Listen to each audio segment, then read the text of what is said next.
está presente a persoa que dá... Sí, compañero, comeza.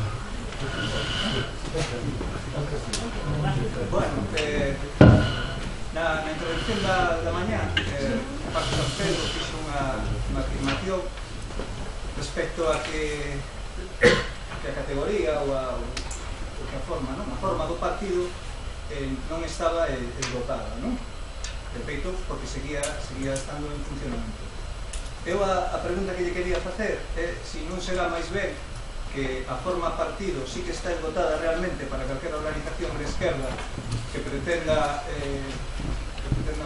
a liberación, que pretenda un movimento emancipatorio, e que non este esgotada precisamente naqueles que entenden a política como unha maneira como un único xeito de xestionar os intereses do capital. Se a esta altura, se quizáis o grande erro da esquerda a día de hoxe, sexa precisamente seguir reproducindo o esquema clásico que venden na fundación dos partidos no século XIX, o clube dos xacobinos, que tienes moi, sabes moi ben o que estou falando. Si realmente, digamos que o problema é que se sigue vinculando a política, o partido e o Estado, non?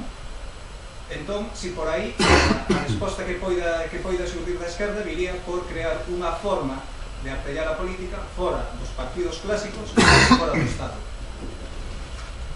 Gracias.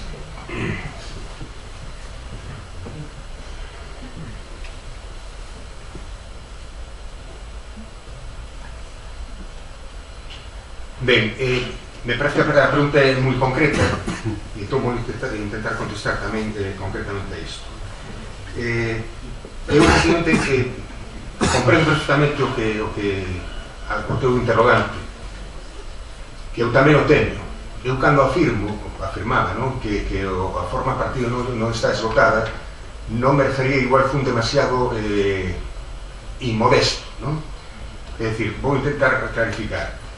Claro que o que está esgotado perfectamente a forma partido como os partidos chamados clásicos, non? E agora me vou a referir, pero que pode ir a pregunta túa, non? Os partidos de esquerda clásicos, non? O modo de funcionamento, a súa xerarquización, o funcionamento vertical, etc. Eso claro que está esgotado, non? De feito, todos os partidos comunistas, falo de Europa, desapareceron. Non son os partidos comunistas oficiais, sino os chaman oficiosos ou paralelos, non? Trotskistas, maoístas, das tendencias que se podan falar aquí, que nos podemos supor. Eu que sí, que o que non está esgotado é un partido de novo tipo. É dicir, mantendo a forma partido con un control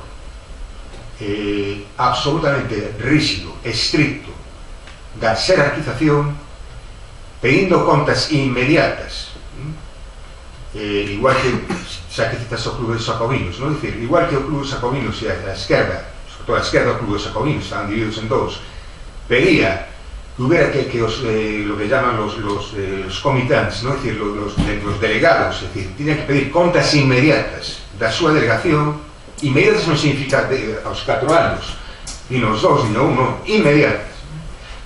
En base ao que Robespierre chama principio de publicidade, é dicir, todo o que se dirima no seo da convención o povo ten dereito a sabelo o día seguinte, e daquela non había prensa, claro, non había internet, imagínate agora con internet, non? O sea, pode estar todo o mundo enterado. Ben, igual isto é demasiado ambicioso e nos leva a mellor outro debate. Entón, parto disso, en primeiro lugar, esquema partido marxista-leninista, pois mira, vou ser sincero, sí, que non, eso sí que non esgota todas as políticas de emancipación, non as esgota, eso non é contradictorio nin con movimento, nin con organización de masas, por suposto, esa organización de masas, eso sí que xa non se corresponde á política clásica do marxismo-leninismo, é dicir, o típico esquema partido, fronte de masas, asociación cultural, asociación ecologista, etc. Eso sí que eu vexo que está esgotado. Agora, o que a fórmula partido, sí, a sigo a defender. E esta mañá dixen, así vai defender por desgracia, porque o Gallés estivemos un momento concreto da política de emancipación donde ese tipo de formulación organizativa xa fose obsoleto. Penso que hoxe na Galiza non está. Igual noutras nacións, sí, na Galiza non, porque creo que vamos con retraso, tamén desafortunadamente, sen complexos, pero con retraso con respecto a outros países europeos. Coincido absolutamente contigo en que eses partidos cumpriron unha función, desgraciadamente tamén, porque estamos falando de infortunios continuamente, non? De ocupar un poder non na xestión do capital, pero sí no organigrama da pura xestión e administración, é dicir, do que Rancière chama la police, creo que coñeces ben, non? A police, que non é simplemente a policía, é dicir, o aparato represivo, sino que é un concepto máis amplio, que o esquema organizativo absolutamente censurado, absolutamente cerrado, do que non se pode sair, o que da cusa saída se derivan consecuencias absolutamente explosivas, é dicir, un antagonismo brutal de clases ou de segmentos da población que conducen a un conflicto absoluto, e entón, en consecuencia, eso que Rancière chama police foi reforzado, desgraciadamente, reitero, por ese tipo de partidos. Me refiro aos partidos comunistas oficiais, e incluso algúns non oficiais que despois fixeron o que os trotskistas chamaban entrismo, non? De repente pasaron de ser de extrema izquierda, non sei se por un sarpelo infanto juvenil, a formar parte dos organigramas fundamentalmente do PSOE e tamén do PP. Me pediste a segunda cuestión, totalmente de acordo contigo. É dicir, que claro, non se condición sine qua non o que falaba ao principio, a resposta ao principio, é dicir, partidos absolutamente controlados desde dentro, obviamente, das súas xerarquías, a mí me parece idealista, non? Porque funcionaron malamente, porque eso que se chamaban comisións de garantías, se hai un problema dentro do partido, efectivamente tiene que haber unha comisión que analice, xulgue e dirima o que sucede, e non só isto, non só o que afecta a 15 organización, senón tamén que fiscalice, había, claro, eso é complicadísimo, non? Pero eso que eu chamo partido, bueno, eu e moitos máis, non? Que fiscalice o cumprimento absoluto do programa que supónse que maioritariamente se aprobou, non sabemos que completa, non? Chámese conferencias nacionais, congresos, o que sexa.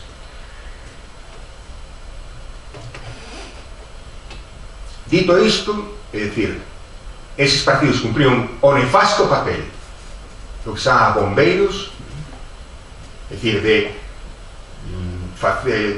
parar as masas cando os seus demandas desbordaban ese círculo absolutamente pechado de lógica do capital, do que eses partidos tamén formaron parte, junto con os partidos conservadores, socialdemócratas ou o que sexa.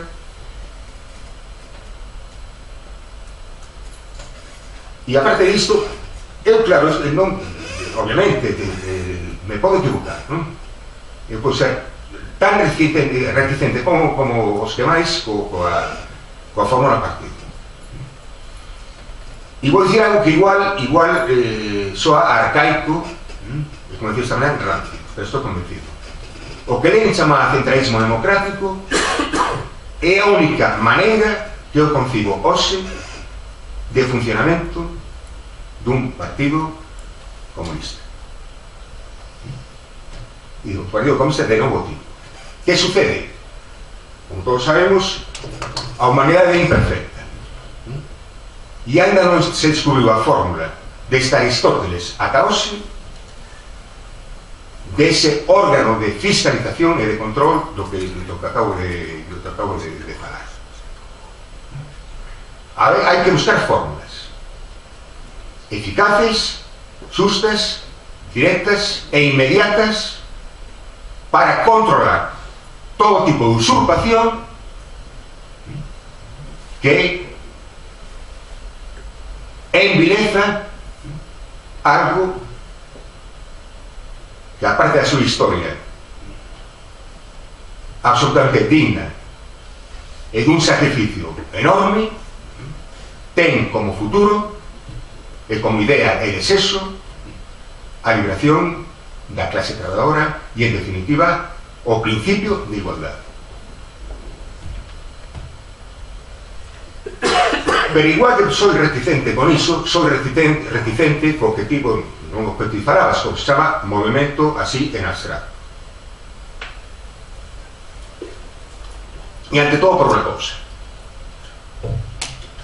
porque un movimento pode ser a caricatura do que justamente ti e eu criticamos, do que é ese partido clásico, exactamente igual. E vai só fórmula. Se me esquece unha cosa, centralismo democrático, claro, non como foi entendido, porque está escrito, non hai outro modo de entenderlo, senón como foi, decir, usurpado e pervertido. Con os momentos pode pasar exactamente o mesmo. En vez de chamar de centralismo democrático, le poden chamar, eu que sei, asamblea, comisión de control, ou como se quera chamar, pero pode pasar exactamente o mesmo. E que sexa un plan B, é dicir, unha caricatura, unha fotocopia mala, ou unha versión bis do que era ese partido que usurpa esa gran idea comunista. E entón a miña chamada de atención é justamente esta: cuidado con decir, esto está obsoleto, precisamos otro tipo de organización, y en realidad el su funcionamiento es exactamente igual. Porque a mí, en vez de una organización centralizada, non verticalizada, pero centralizada, alternativa do asambleísmo, non me parece garante da democracia interna. Non me parece. Unha asamblea é tan fácil de ganar como un congreso de centralismo democrático de un partido. É tan fácil de ganar, ou máis. Porque unha organización política pode propor unha organización política democrática, falo de comunista democrática, con control, como dicen, férreo da organización e das jerarquías. Pode propor, e os afiliados poden estar de acordo ou non. Pero unha asamblea, a decisión dunha asamblearia dispón de inmediato, porque non hai organismos intermedios. No estupendo caso de que esa presunta organización asamblearia se exprese democráticamente e voluntariamente. Ahora, o modo de manipular esa libre expresión é absolutamente, pode ser absolutamente nibia. As posibilidades están abertas. É dicir, se pode manipular igual desde a jerarquía un partido político de esquerdas, como estamos aludindo, comunista, como unha asamblea.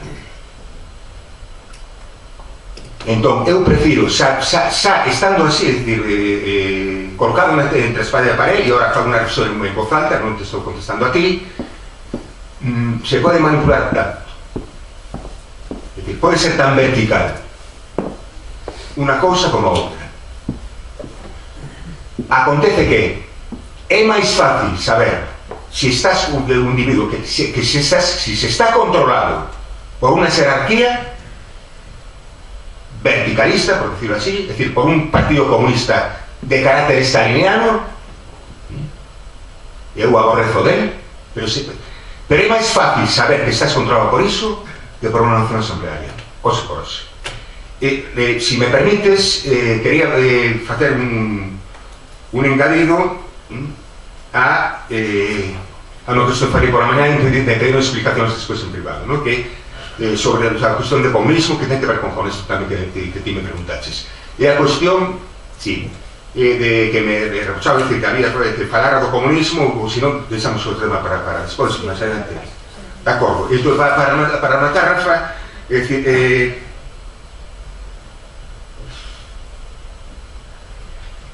si un partido clásico como te dices que entra no Estado capital está absolutamente desautorizado, desvirtualizado, se o movimento como alternativa cae no mesmo, a desesperanza é maior, a desmoralización do povo é maior.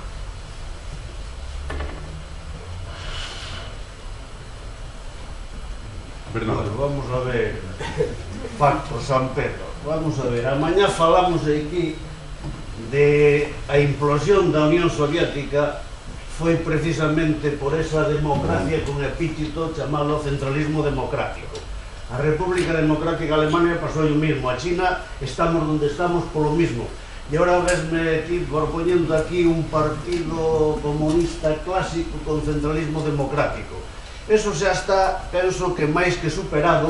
Eso é o que nos pasou no bloque Caupegá, que como triunfou o centralismo democrático, implosionou todo, estamos onde estamos. E a Nova non pode, desde o meu punto de vista, seguir por ese derroteiro, porque eso está experimentado.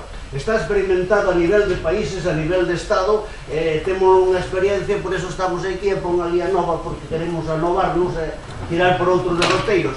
É jodido, por suposto, que unha asamblea se pode manipular, pero hai que sentarse todos os días e hai que falar moito. Se aparece un listillo que se erixe en jefito, pois lo chimpamos e seguimos por outro derroteiro, porque non cabe experimentar, a historia é cabezuda. En este sentido, pois estamos máis que queimados. E eu nunca me meterei nun partido, nunca estuve, pero xa o mosqueo, despois de verlo así varias veces de cerca, pois non. Aparte que a Nova é un frente, digamos, e pretende englobar a toda a xente, e o que temos que analizar nós agora é a Nova, que somos unha serie de grupos, a Nova que estamos en AGE, e hai que traballar como AGE, con Esquerda Unida, e teremos que, de cara ao ano que ven, no 2014, hai unhas europeas, e buscar unha coalición a nivel de Estado, incluso a nivel europeo, e seguir traballando por aí dende a esquerda, por suposto, dende o socialismo, e eu digo con 10 puntos, un decálogo que estemos todos de acordo de esquerdas e empezar a traballar por aí. E non podemos, xa digo, andar con comités centrales que nos acaban fodendo. Bernardo, un segundo, por alusións. Un segundo. Un segundo, sí. A pregunta que acabo de contestar eu era anterior a túa, Bernardo, é simplemente unha pregunta en abstracto, es decir, a diferencia entre un partido e un movimento, entre outras cousas, non? E como un partido pode entrar no Estado capital, esa, non? Respóndele iso. Eu non falo da Nova, falo dun momento en xeral, non da Nova, incluso falo dun momento que eu militei, que se chama Organización Politik, e, por outro lado, eu non estou neste momento nunha asamblea da Nova. Son unhas jornadas de comunicación e debate. Por lo tanto, non veo tanto a conto que te responda nada o que te acabas de decir. E en último lugar, invítote sin un tipo de cinismo, porque igual ti viviches épocas de cinismo, no BNG ou donde estivese, non? Eu non as viví, eu non as viví, afortunadamente. Pero te quero decir, se ti consultas cando teñas un rato a voz centralismo democrático, digo a voz centralismo democrático, me lo digo que leas unha cosa de Wikipedia, pero tampouco que estés un ano traballando en facer unha tesis doutoral sobre isto, vas a dar conta que sobre o papel é o mellor modo de organización dun partido, o mellor modo existentes. Hai algo que non conocemos, pero como non vivimos en Galicia, en el país de las maravillas, Galicia, vivimos onde vivimos. non? Claro que eso é en contra de, supongo que tú tamén, aí coincidimos, dos abusos, das jerarquías, e da imposición, e do secretismo dun Sanedrín que se impone absolutamente esa organización. Creo que estamos de acordo nisso. Ahora, reitero, non son unha semana nova e non son quen para falar do tema. Sí. Hola, boas tardes. Sobre o libro que comentaba o Teiriño das comunidades imaginadas, ese libro encaja con unha cita de Marx un pouco paradóxica, porque se entende que Marx non é un teórico do nacionalismo, como de feito non foi, que dice que o labor do proletariado é empezar por combater a propia burguesía nacional, cada propia burguesía. Exacto. Sería a traducción. Exacto. E eu creo que iso, de alguma maneira, contradice o que viña dicindo pola mañá en Paco San Pedro de que Marx só tiña unha táctica para a nación. Non, tiña unha estrategia. E a estrategia é esa frase que dice que o labor do proletariado é combatir a súa propia burguesía nacional. En segundo lugar, sobre a nosa relación coa danza comunista,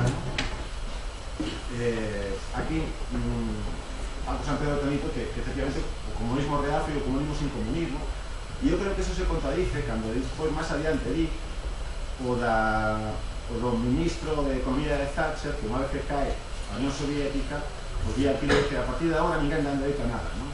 Pois tal vez, digamos que se o comunismo si mesmo non era comunista, si cumpría certa función fora do comunismo, non?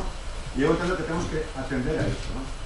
Respecto de certas críticas que se fixeron pola mañán, que se acaban de facer agora mesmo tamén, a forma de organización comunista, teño que decir o seguinte: eu entendo que a Igrexa é unha organización diabólica, a pesar de que Pío XII e de que San Francisco de Asís foran personaxes que me parecen magníficos. Sin embargo, foi unha organización para min diabólica, non? E eu entendo que non podemos... Perdón, Lema, dixetes Pío XII, quería decir Xoán XXIII. Xoán XXIII. Ah, vale, colega. Sí, perdón, o entrar en asuntos tan sublimes como a Igrexa era Xoán XXIII que era ben bo, sí. Vale, perdón, sois. Moitas gracias. Vale. Pois eu entendo que é igual de absurdo pensar que eses personaxes individuais justifican o labor histórico da Igrexa Católica, como pensar que Putin, ou o que está sucedendo en China agora mesmo, ou Severnatse, ou quen fose, invalidan o comunismo. Eso realmente non me parecen argumentos, parecenme, digamos, pequenas difamacións, pero de unhas críticas que eu só lle podo dar un copyright de dereita, vamos, absolutamente, con todos os respetos a que me dixo, non? E en último lugar, quería, isto xa é a parte de pregunta, non? Se entendemos que a globalización, entendida como a forma que teñen de gobernarnos agora a nós mesmos, que tipo de cambio para a nosa estrategia política como nacionalistas implica respecto do paradigma histórico do Estado-Nación do 20, non? E esa sería a pregunta que lle gostaría sobre as obras. Sí, que cambio de paradigma suponía, que supón a globalización a hora de pensar en estrategias políticas para as nacións hoxe. Os dous, repartida, non?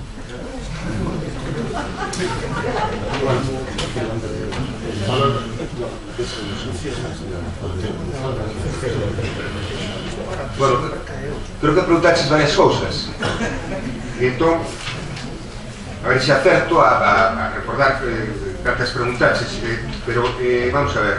En primeiro lugar, decir que invalida o comunismo, o avatar estatal do comunismo, os avatares estatales do comunismo non foron ni Putin, ni Yeltsin, ni el enano con perdón, chino que está ahora tal, ni Ku Jong-un, ou como se chame, porque ainda que é o fillo dele, dicir, esos non invalidan o comunismo. Os que invalidan o comunismo é o modo de política staliniana. E me non vou decir stalinismo, porque será otorgarle demasiada influencia. O modo de política staliniana. E porque dicen por la mañana tampouco se trata de un ogro, de unha persoa que poda controlar todo e poda levar, non? É dicir, como diablo, a humanidade con un carreiro, é dicir, caro, non, é un modo de política determinado.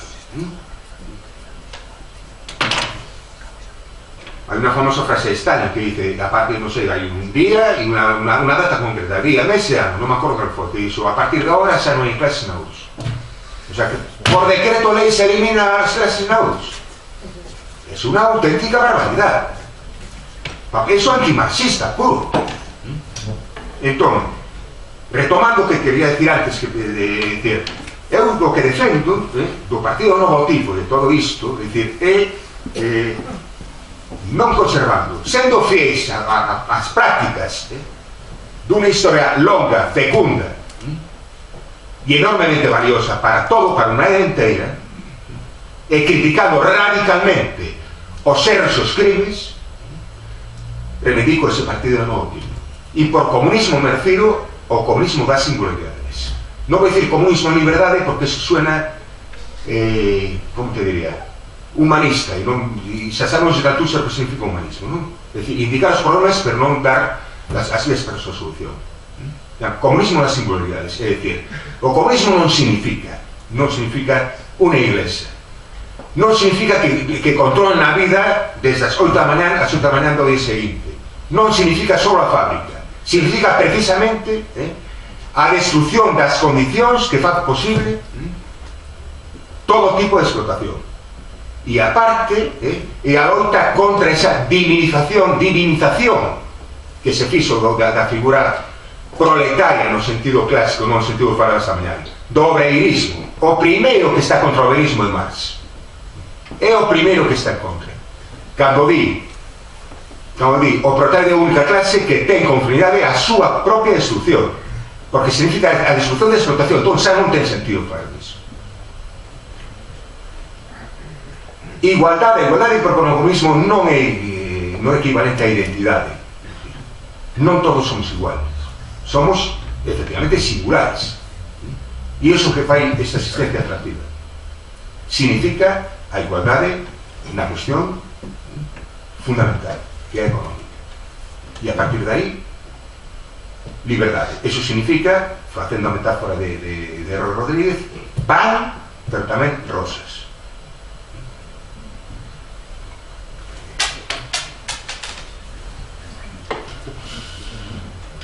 Sí, había unha palabra pedida por aí a dereita. Mira, non sei como vai.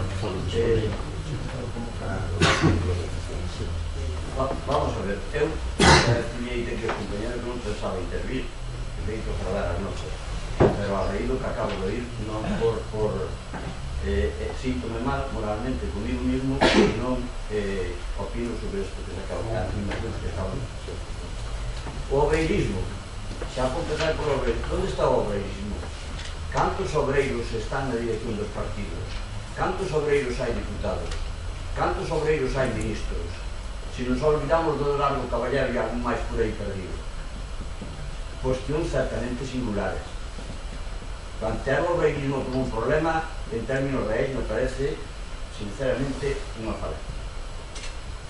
A asamblea pode ser manipulada, depende como, depende quen seamos de asamblearios, depende se en vez de ter elementos, personas diantes con coñecemento de causa, con opinión, con criterio, con actitude crítica frente á sociedade e á súa organización, non se poden manipular.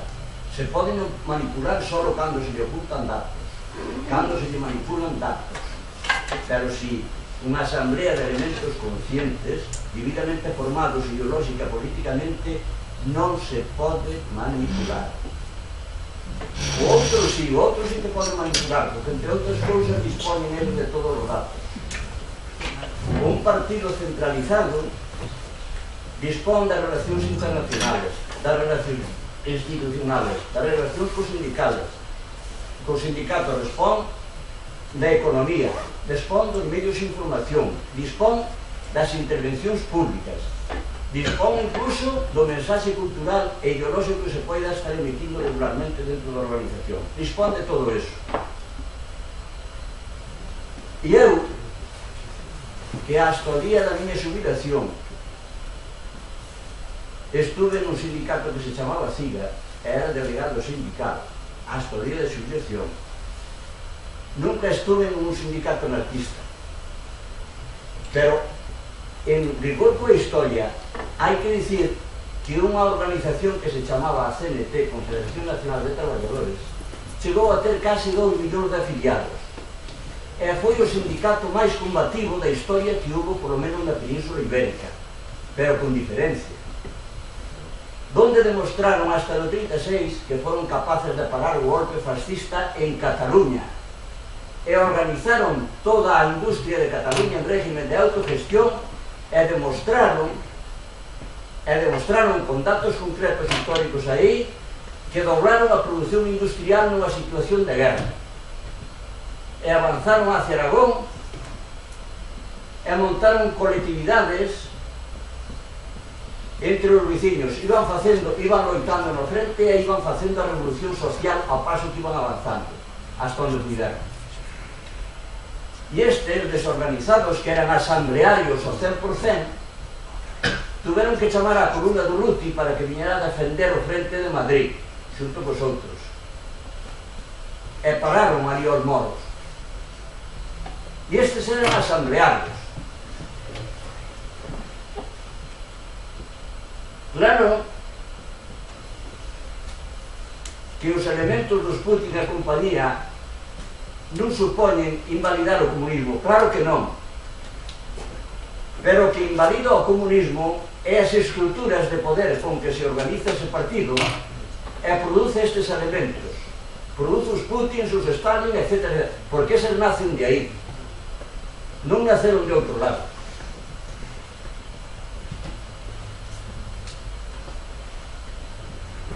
E remato o que vou a dicir. Como non estou falando de oídas, como dicía un antigo sindicalista inglés alá das reunións, alá do 1800, explicaba a situación dramática do seu traballo e da súa familia, nunha situación famélica horrible, como os de moitos miles, de centos de miles. Non falo de oídas. Eu traballei nun estaleiro que se chamaba Ascom, ou se chamase Policís de Madrid. Éramos 2000 traballadores.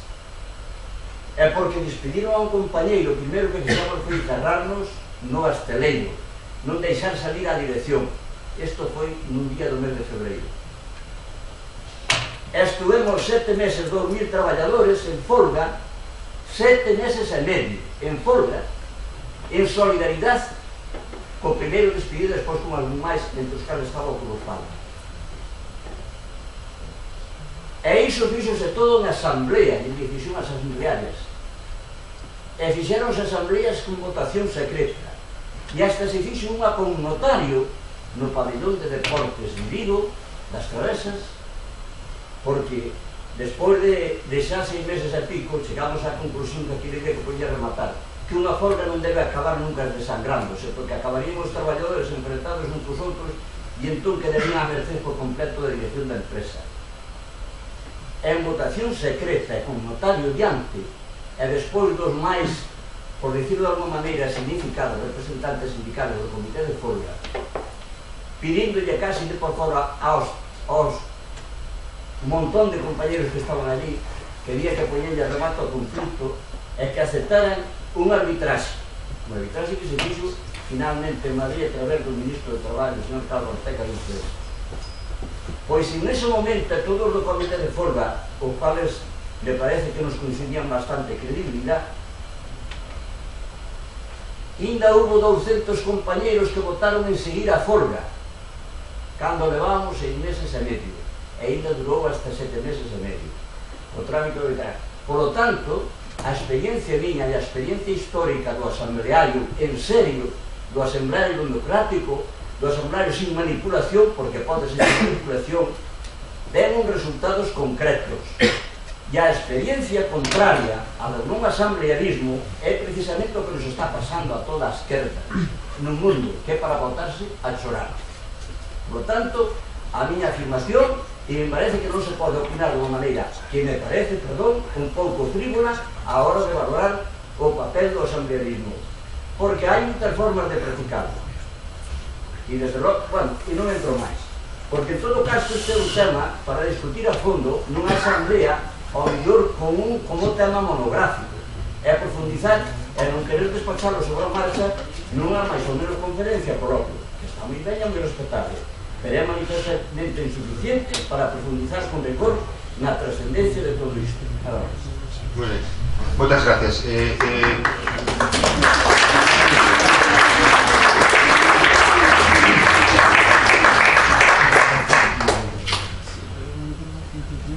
Bueno,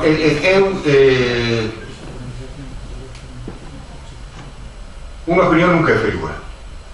O que pode ser frívola é unha tese, non?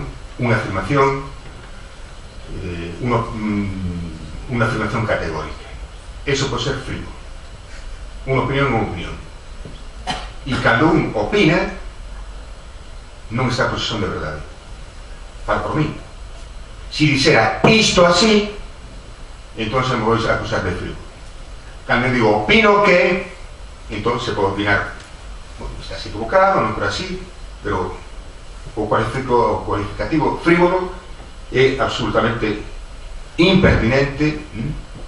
Cuidado, no sentido etimoloso da palabra, non é pertinente cando se fala da doxa da opinión. Retiro de frívolo. Pero vamos a ver, non é unha cuestión cara a vostede, é unha observación en alto.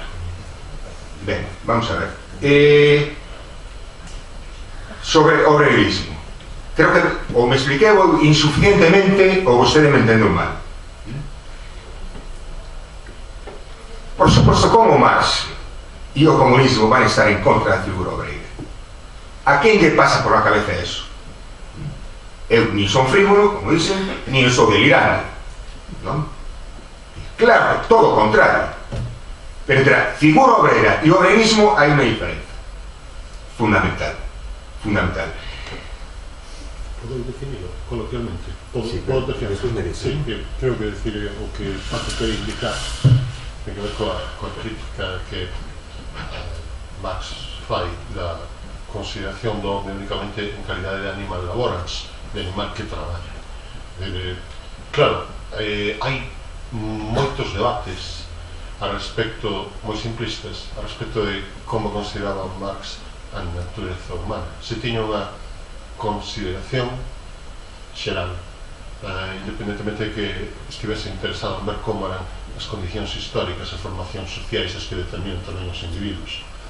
E hai quen entende de maneira moi reductiva que para Marx un individuo acabaría a maioría de idade no momento en que recibise a primeira paga. Todo isto soa tamén aquela tópica que está no Manifesto Comunista que di que todos os lazos sociais, non? Feudais ou non feudais, non? Familiares foran disolvéndose e sendo sustituídos únicamente polo frío pago ao contado. Sí?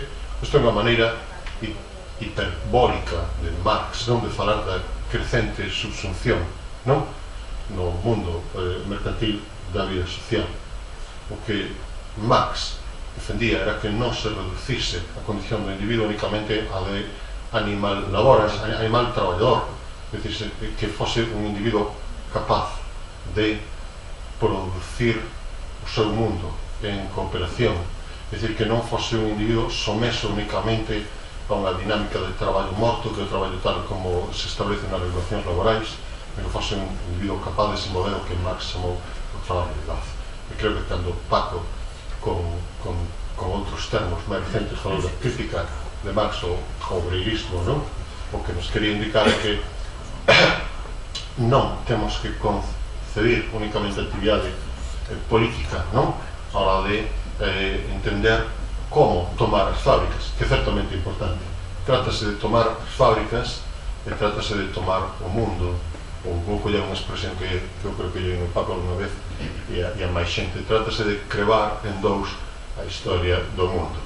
De feito, eu creo que nos están incitando agora que sen precedentes históricos resgatan bancos crevados con diñeiro de todos, e ainda por aí non son bancos nacionais, non? Entón, bueno, perdón pola cuestión, quero dicir que esta cuestión da crítica de Marx o obreirismo é a crítica á concepción do individuo únicamente considerado en termos de vendedor da mercadería de traballo. Vale, perdón.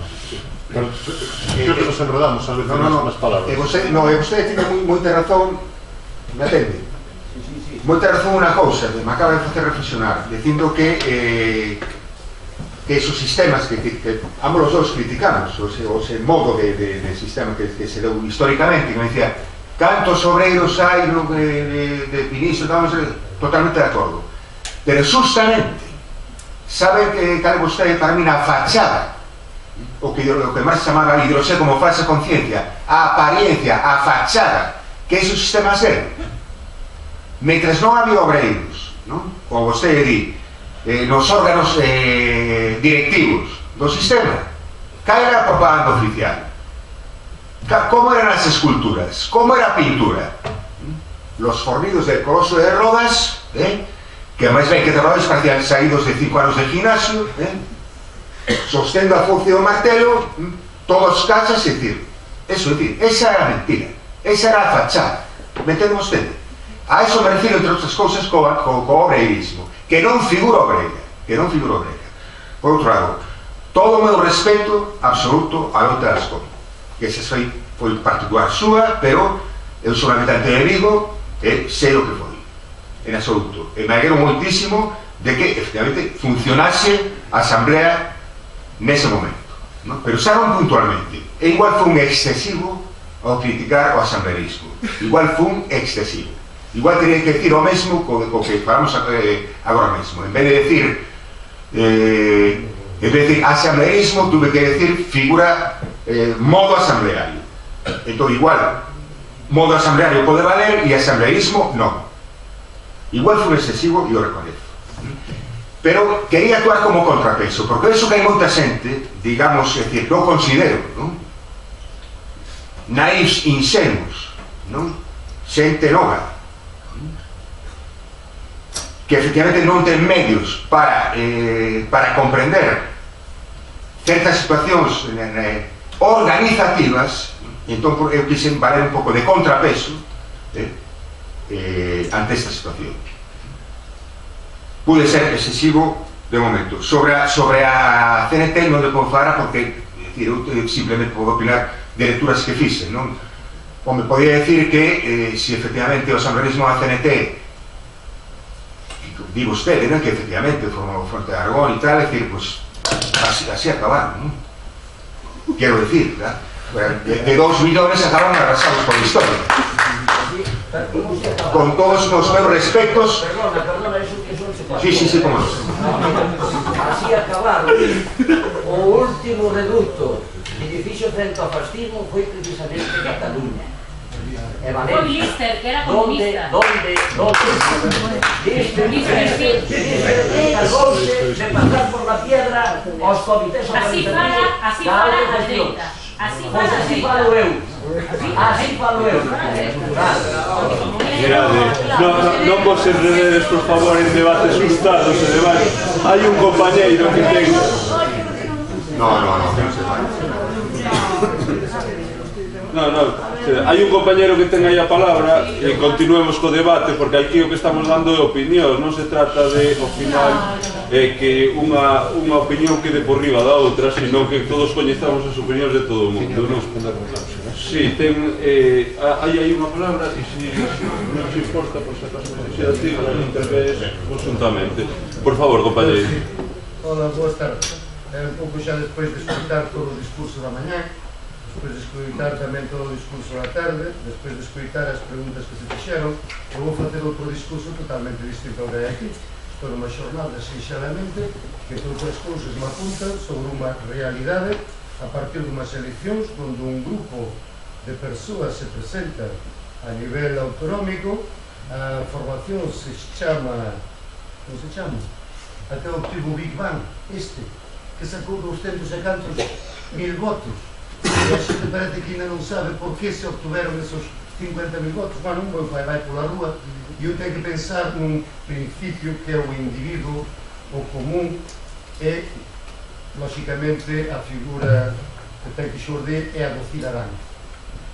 Cando eu me topo o que pode ser un axioma, un principio indiscutible, un referente histórico, como eu ter só pensando que na historia só existiu o principio do marxismo, e aquí estou numa reunión onde se fala dun tempo noso, e claro, eu non considero que o tempo hoxe por hoxe exista como dimensión, porque eu considero que estamos nun capitalismo feudal, como alguén dixo por aí 2.0 en referencia á web.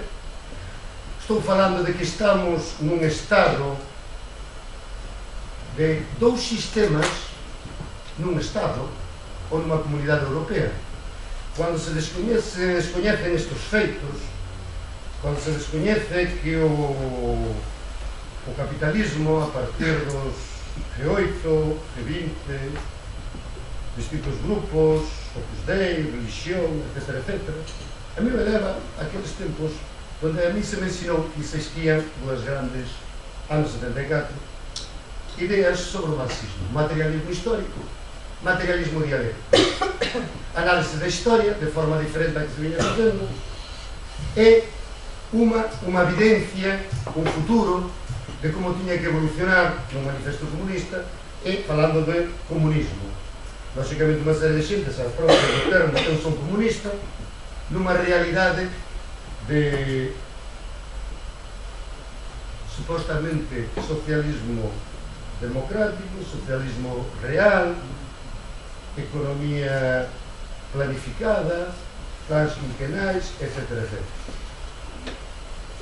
Pasaron os anos e, lóxicamente, non viví a Revolución Rusa, ni viví na época de Marx, pero estou agora no 2013, onde algún compañeiro que pode ter os 38 anos me di que, sinxelamente, déxate de nominalismo, déxate de rollos, eu non sei nada disso do pasado, eu só sei o que está ocorrendo agora. Hai xente que se suicida porque non pode pagar o piso, hai outro tío, eu que sei, que se suicida por outra razón, se queima o bonzo, hai un conxunto de xente que se manifestou, e iso chamaron de movimento 15M, pois o 25S, é que un pouco estas distintas apartados, como se foran follas que caen nas árbores segundo as estacións, eu sigo estando aí mirando para o tempo, por día chove, por día non. A realidade é que a esquerda orgánicamente non existe. Se non existe hoxe en día, bueno, podemos teorizar do que non é que sean afirmacións, son opinións. A esquerda non existe orgánicamente, porque se existira orgánicamente, teria que existir algo que se chamara Unión, Frente Popular, Unión Popular, parecido ao Partido Popular, pero afrontado ao Partido Popular, e que recollería o mellor todo o que poderían ser esas opcións ou ideas do que pode ser a esquerda.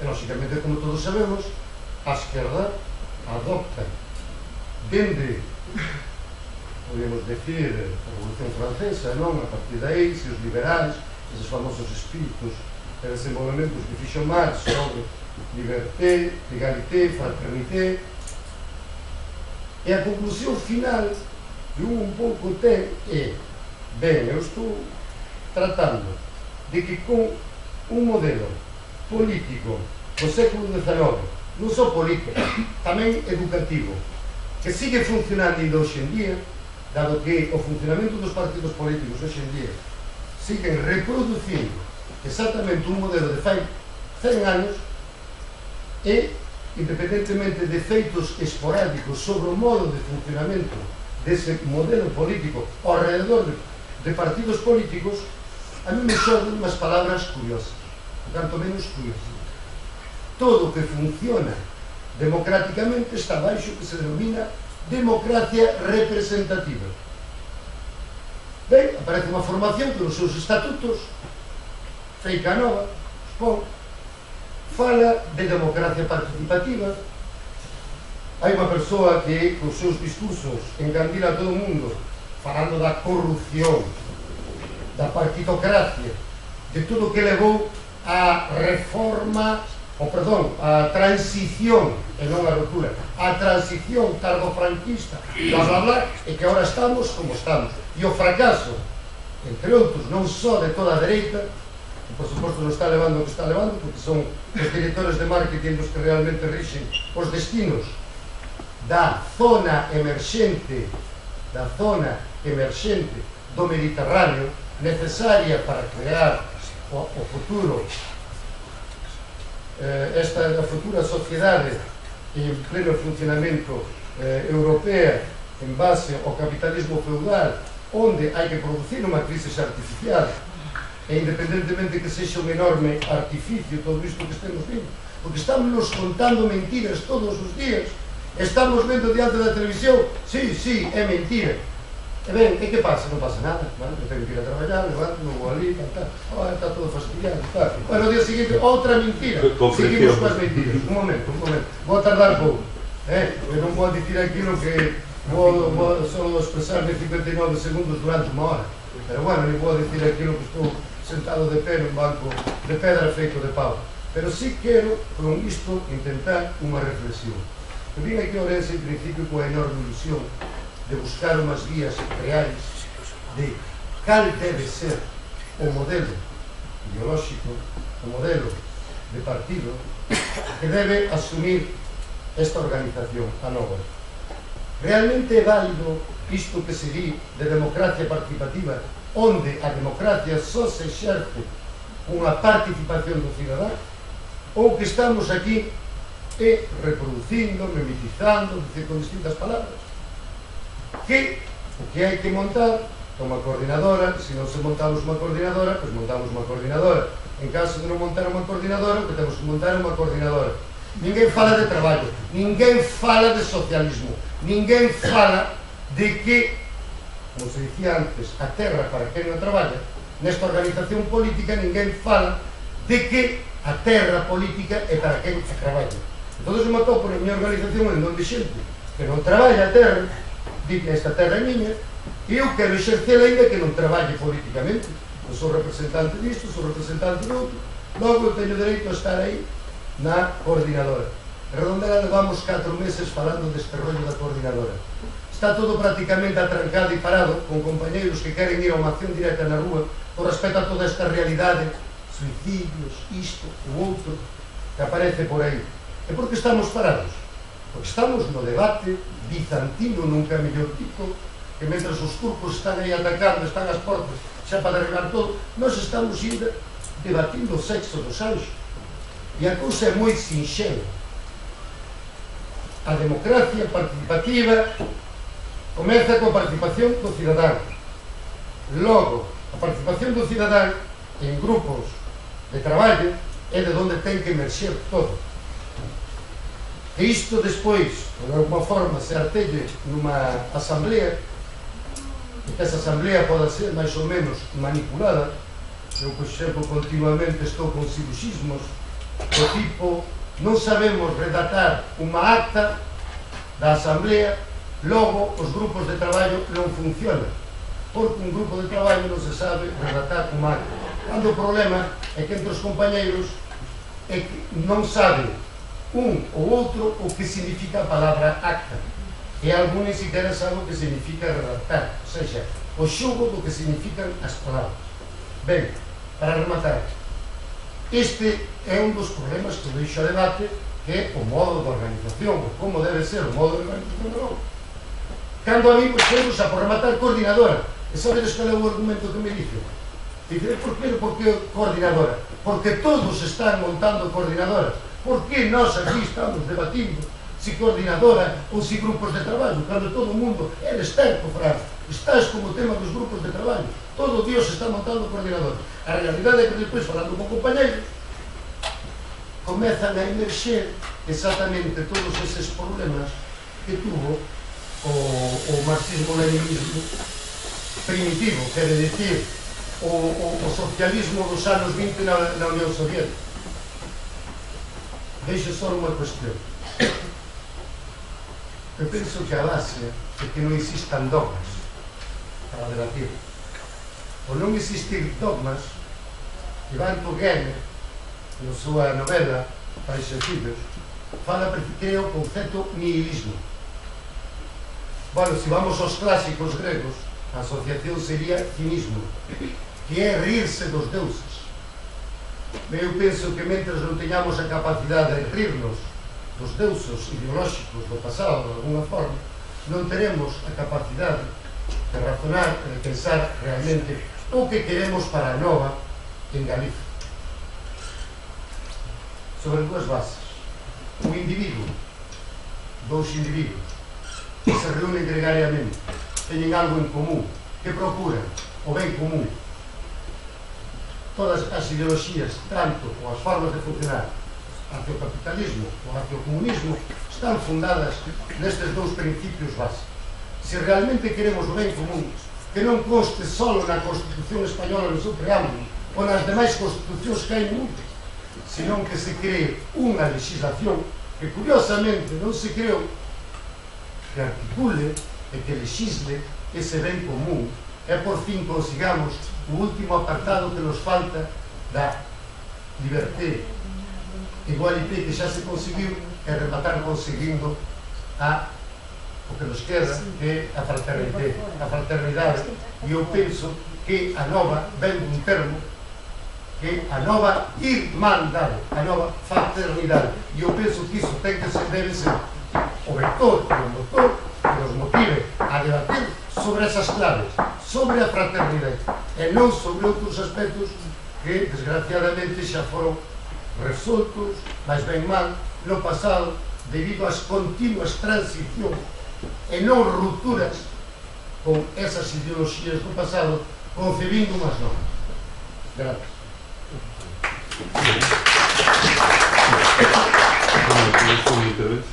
Bueno, xa, pero quedou, mas eu teño a impresión de que, non sei, algunhas destas intervencións adiantanse o seu propio tempo, son perspectivas, parece que polo que vexo no cartel mañá, cando se vai falar máis de partido, non sei, neste momento teño unha certa descolocación, porque se por unha banda teño esa sensación de que algúns que se adiantan moito, moi boa cousa, por outra banda teño a impresión de que na última hora falamos moito retrospectivamente de cousas que seguramente non son alá moi relevantes, non?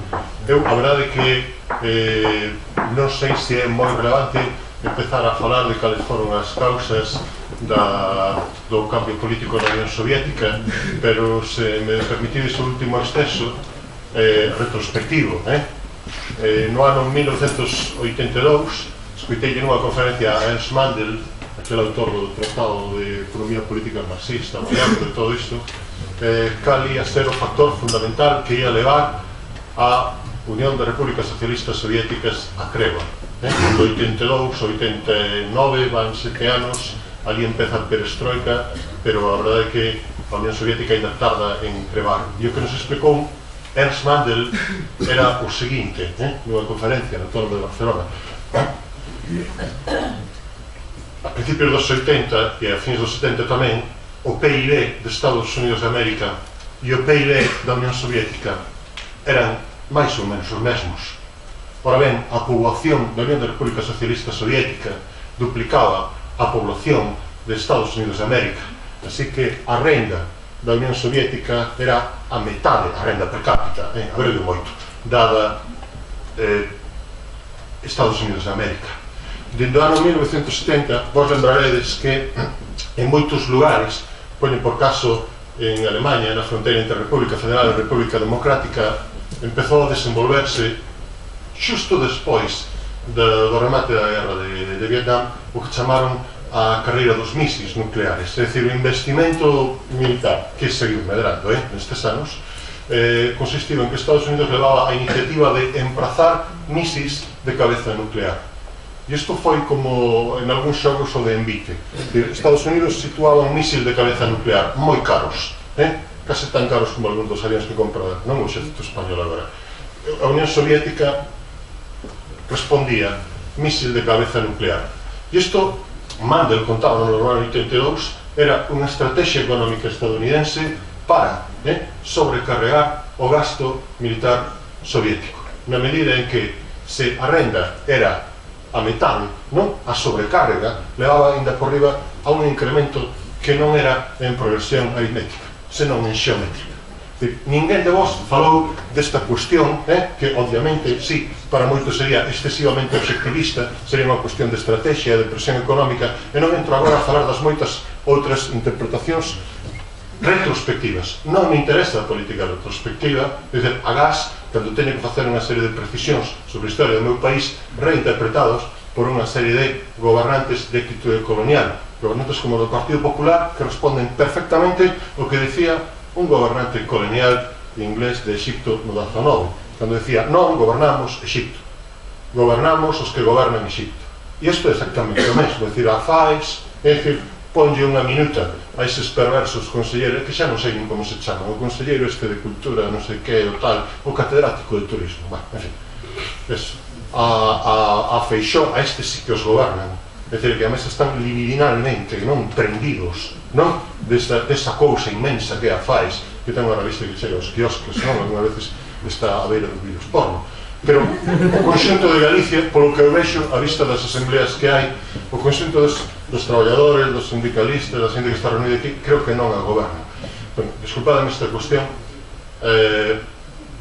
creo que abonda xa de falar de política recu, creo que a política socialista é unha política prospectiva, creo que, por certo, hai outra precisión que me gustaría facer. Foi Paco quen falou hoxe moito aquí de comunismo, e moitos de vos falastes, e creo que cando oía falar a Paco de comunismo, oía falar de algo que é anterior ao marxismo, non por aquilo do comunismo primitivo dos cristianos, senón que dentro da historia do obreirismo, do 19, todo isto que queren elidir, e que dende logo non citan todos estes señores que nos falan agora de continuo en programas de televisión, dos emprendedores, ser o empresario, decir, ademais autoexplótate, non, mira, antes de Marx, houve Babez, houve moitos movimentos obreiristas, moitas formas, moitas ideas de organización e de cooperación. E agora quero ir a outra cuestión, xa que falaba Fran aí de dúas persoas que cooperan. Non creo que teñamos que entender únicamente a posibilidade de transformación e mellora social únicamente en termos de teoría dos xogos. Creo que non se poden aplicar esos xogos formais de interpretación social, ni sequera na teoría de acción de Mancuroso, na teoría da clase en Harvard, todo iso, non? No, o que sí creo, efectivamente, é que en ámbitos sociais, cando dúas persoas entran en boa relación, cando dúas persoas se poñen a cooperar, a potencia que gañan non é únicamente de progresión aritmética, senón xeométrica, porque se eu e calquera dos amigos que teñen por aquí son moi afortunados, teño ademais por aquí moitos, e en moitos outros sitios, pero se cooperamos, que non é só que cooperamos non os dous, cooperamos nós e memoria dos nosos amigos.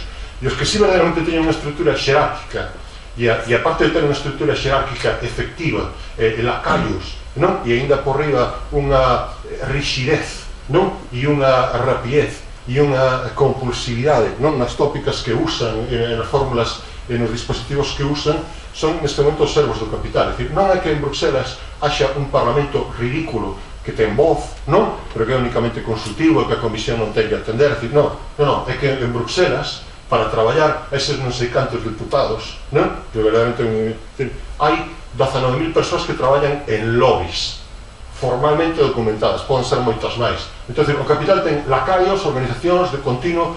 Eu non sei cal é a maneira óptima, non? Ou idónea de organizar, pero creo que o que estamos vivindo en Galicia en moitos momentos, bueno, por suposto que é moi bo comezo de moitas cousas, e quizá debamos ir de comezo en comezo por comezos en fins. Esta é a idea, digamos, tamén de outro termo interesante que é o da revolución. Perdón por esta consideración intempestiva. Eu que a vista de como cheguei hoxe pola mañá por despiste, debería de invocar a segunda consideración intempestiva de Nietzsche, na que se fala da sensación de retraso no mundo moderno, e que, bueno, cando medras nunha sociedade que xa ten moita cultura, moita historia e tal, dache impresión de que sempre chegaches un pouco tarde ao mundo, non? A 17 xa estaba feito, a primeira constitución a republicana española xa houve, a segunda tamén, era aquela de que daba noticia a Castelao, non? Castelao nun debuxiño falaba bueno, dibuixaba dous personaxes, un pon aquí que a Constitución de España é unha república de traballadores, que era o primeiro artigo, non, pon aquí a Constitución que España é unha república de traballadores, e contesta outro, pois hai que poñerse a traballar. Esta é a cuestión.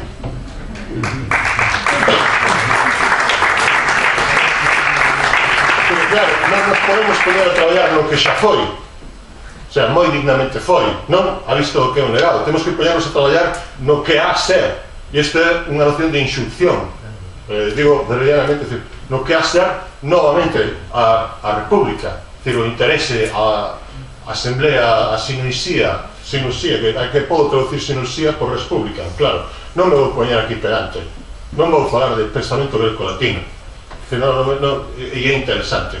O que me interesa é pensar en termos racionalistas, que son precisamente os que evitan hoxe os xogadores das finanzas, os que evitan fascistas como Aznar, que co seu dispositivo coloca aí este pedazo de libro, unha enormidade, ten unha autobiografía, onde di que Mariano Rato é moi bo economista, tardou moito menos a facer unha tese que a min, sí, é listo, listo si é, de moi bo economista e moi bo ministro de economía, estamos vendo, pero o que é divertido é que ao mesmo tempo que chegaba aos quiosques a biografía de Rato, esa enormidade, digo, perdón, a de Aznar, tamén saía de Bono, este de Paña, non? Vale. Ese mesmo día, en Antena 3, pola mañá de almorzo, nos programas de entrevista de Susana Riso ou Griso, los Grisini, esa, e o sorriso, non, o sorriso do capital de Susana Griso, entrevistaba a Aznar.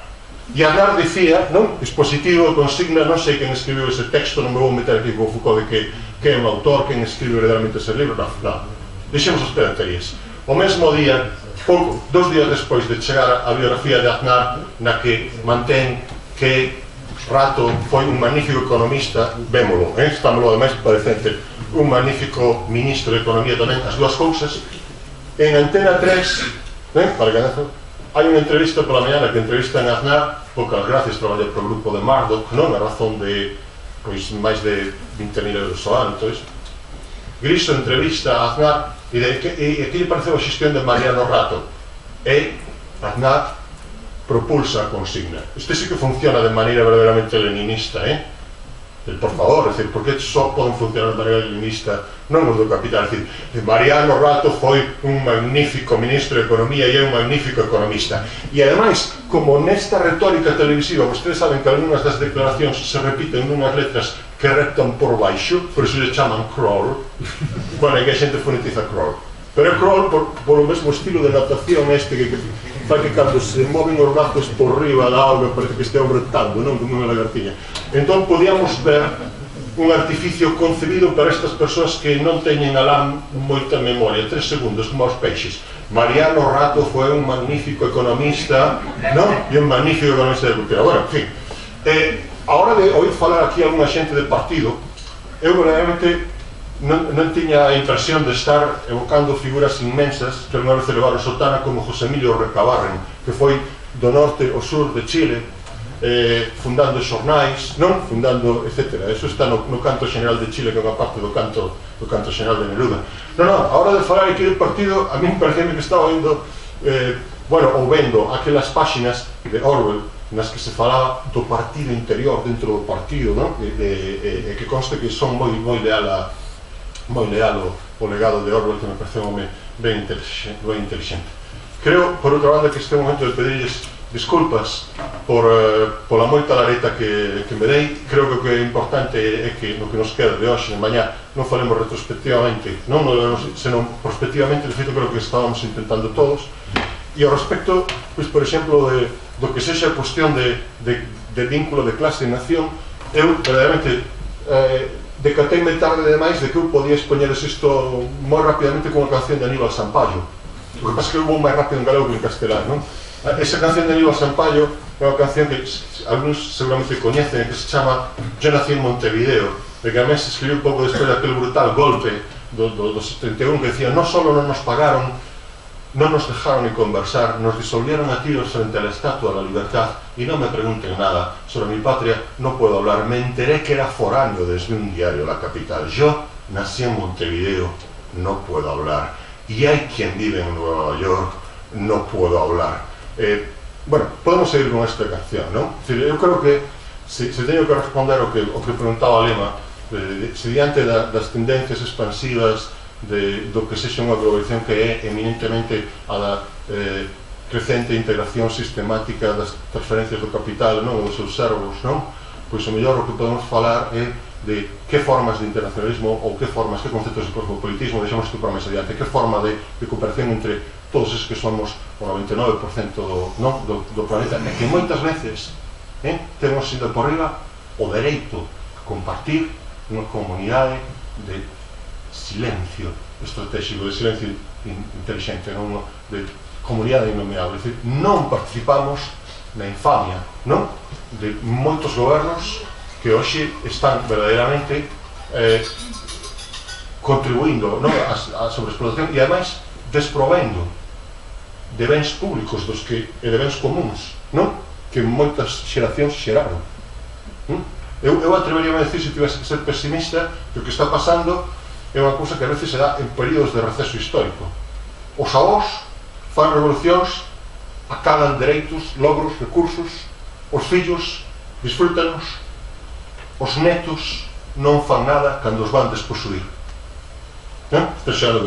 Estamos nunha situación de regresión e precisamente perante isto o que o mellor temos que facer é volver a coller palabras bellas, interesantes, sexan asamblea, socialismo, cooperación, non sei, mesmo a palabra partido, non sei, a palabra